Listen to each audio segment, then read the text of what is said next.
দক্ষিণ দিনাজপুরের জামবাড়ি কৃষক বাজারে দুয়ারে রেজিস্ট্রেশন ক্যাম্পের শেষ দিনে উপচে পড়া ভিড় দেখা যায়। প্রশাসনিক সূত্রে জানা গিয়েছে প্রায় 16,000 উপভোক্তার নাম নথিভুক্ত হয়েছে যুব সাথী লক্ষ্মীর ভান্ডার ও ক্ষেত মজুর প্রকল্পে। পরিষেবা খতিয়ে দেখতে উপস্থিত ছিলেন কুশমন্ডি পঞ্চায়েত সমিতির কৃষি কর্মাধ্যক্ষ রেজা জাহিদ আব্বাস সহ জনপ্রতিনিধিরা। তবে উপভোক্তা আরমিনা পারভিন অভিযোগ করেন ফর্ম পূরণের নামে 10 থেকে 15 টাকা নেওয়া হচ্ছে।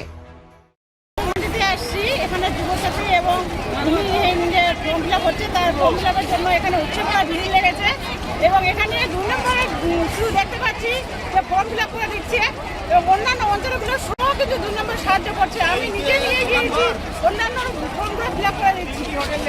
2 নম্বর অঞ্চল কোনো পয়সা নেয় না, কিন্তু এখানে দেখছি যা ফর্ম ফিল আপ করে দিচ্ছে 50 টাকা করে নিচ্ছে। আমাদের 2 নম্বর ছাড়াও অন্যান্য অঞ্চলের কিন্তু আমরা এখানে অনেককে ফর্ম ফিল আপ করে দিয়েছি। মানবিক সরকারকে তো অনেক ধন্যবাদ দিব, কারণ উনি বিনা কৈফিয়তে বিনা এতে আমাদের এত কিছু দিচ্ছেন যে 500 থেকে 1000 থেকে 1500। তার জন্য কিন্তু মুখ্যমন্ত্রী মমতা ব্যানার্জিকে অনেক ধন্যবাদ জানাবো। কুশমন্ডি থেকে দিলদার আলীর প্রতিবেদন, নিউজ টুডে।